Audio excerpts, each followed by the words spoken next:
welcome, and greetings to all.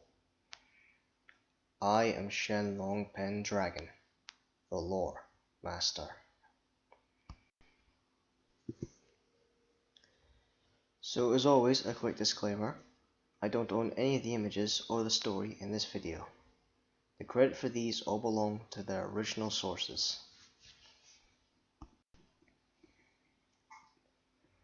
Okay, ladies and gentlemen, today I'm going to be doing the Legend of Ganesh, the Lord of Obstacles.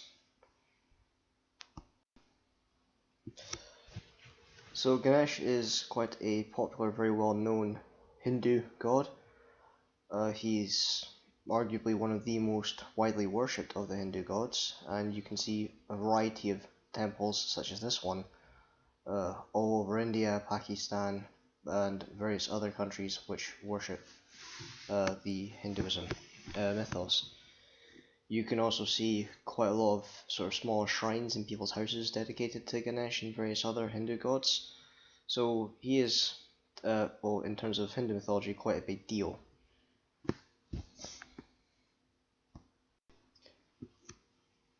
Just to put it out there, you might hear a little bit of background noise. I do apologise for that. I've got my dog lying down here beside me, and there's a lot of other things going on, so hopefully there won't be too many disturbances. So Ganesh, as I said in the title, is the Lord of Obstacles, so people would pray to him when they were experiencing difficulties, or if they thought that there might be an obstacle or a difficulty ahead of them, and they would hope that Ganesh would remove these obstacles for them. Ganesh is viewed as a god of wisdom, and it's probably because of him one of the sort of mythoses, or one of the sayings that elephants never forget. So Ganesh, in terms of his imagery, from this image that you can see, he's always depicted with an elephant's head, quite often with 4 arms. Normally he has a bowl of sweets and a mala, or garter of flowers, around him, and he's quite often depicted with a mouse, which apparently he uses as some sort of mount. It could be this may be the origin of where supposedly elephants don't like mice. I honestly have no idea, but regardless, Ganesh is quite often depicted with a mouse, and this mouse apparently happens to be one of his mounts.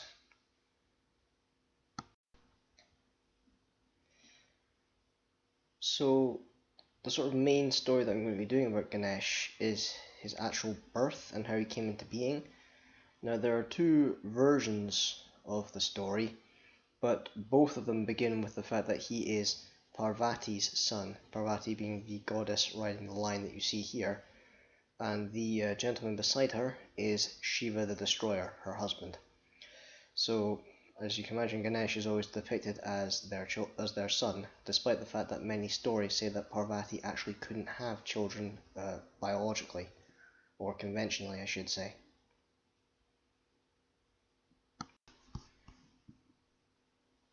So the beginning of this, the first version of the story is that Shiva himself was away fighting in some war or other, and Parvati, left on her own to tend to the home, decided that she wished to have a bath.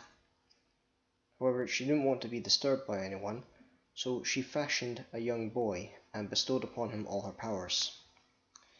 The boy she named Ganesh, and of course Ganesh became her son, and she obviously tasked him to guard her while she was bathing.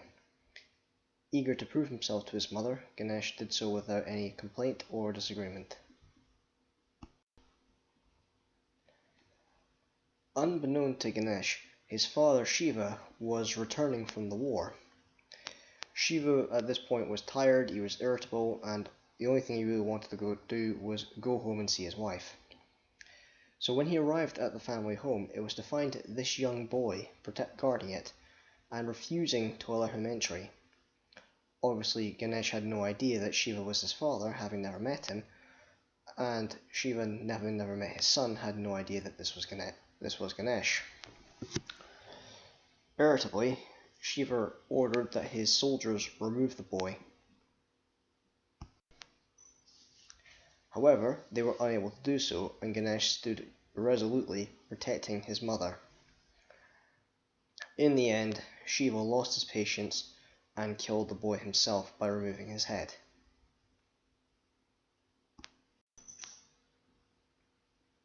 When Parvati learned what had happened, she was understandably furious and livid with her husband for having murdered their son. Horrified at the murder, Shiva ordered his soldiers into the forest and jungles to find a suitable creature to replace Ganesh's head. Now, the version of the story that I heard when I was younger was that Shiva himself went to find a suitable head, determined to right the wrong he had done. But either way, the story goes that the first creature that either Shiva himself or his soldiers found that seemed suitable was a white elephant. So having slayed the beast, they brought the head back and gifted it to Ganesh. And so Ganesh was saved by having his head transplanted with that of an elephant. And supposedly he continued to live out his days with his father and his mother quite happily, eventually becoming one of the most important gods in Hindu mythos himself.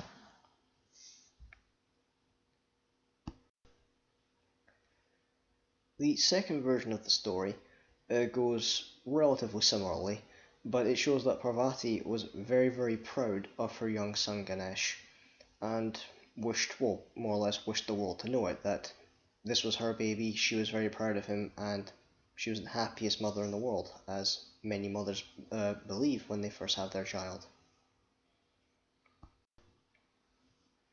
So eagerly, she asked the god Sami, lord of the planet of Saturn, to gaze upon the face of her son.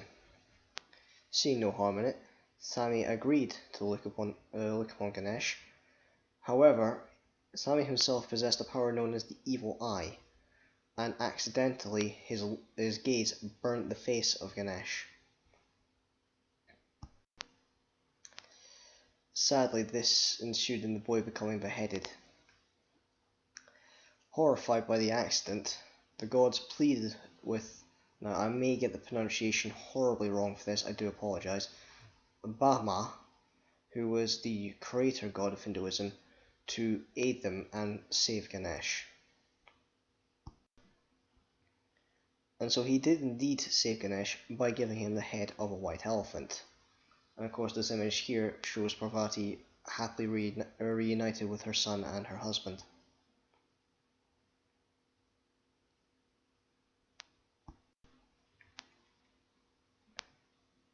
So ladies and gentlemen, that is the legend of Ganesh. I know it was a relatively short one, but hopefully you all enjoyed it. It's not an overly long story, I'm afraid. Most of the stories about Ganesh tend to be in his later life, when he is acting to remove obstacles from the path of mortals. So ladies and gentlemen, thank you very much for listening.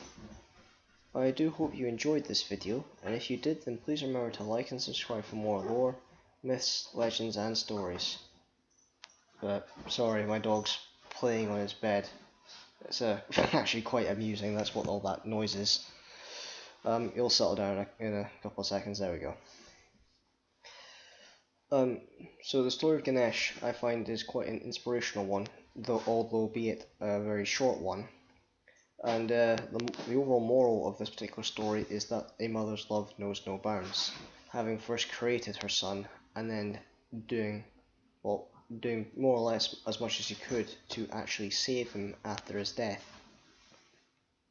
So hopefully you enjoyed the story and you found it somewhat inspirational. If you have any requests in terms of stories that you would like me to do, then please don't hesitate to leave a mention in the comment section. Or if, again, any of the stories that I've done so far, if you've heard a different version of it, then again, please don't hesitate to mention that in the comment section as well, because I would love to hear a variety of different versions of these stories, because it's very rarely that there is only just one version of it. Anyway, ladies and gentlemen, I'm not entirely sure when I'll be able to get the next video out to you, or what the next video will be, but please do hopefully you will look forward to it. I might do the story or the Indian version of the Monkey King. Now, this is not the same as Sun Wukong from China. This is a completely different character altogether, which is one story I heard when I was quite young, probably around 10 years old, which I found quite an entertaining story. Or I might consider doing one of the avatars of Vishnu, if that's something you guys might prefer. Anyway, ladies and gentlemen, let me know if there's any particular story that you want, and with that, I will sign off. Ladies and gentlemen, I am Shenlong Pendragon. Until next time, remember, knowledge is power.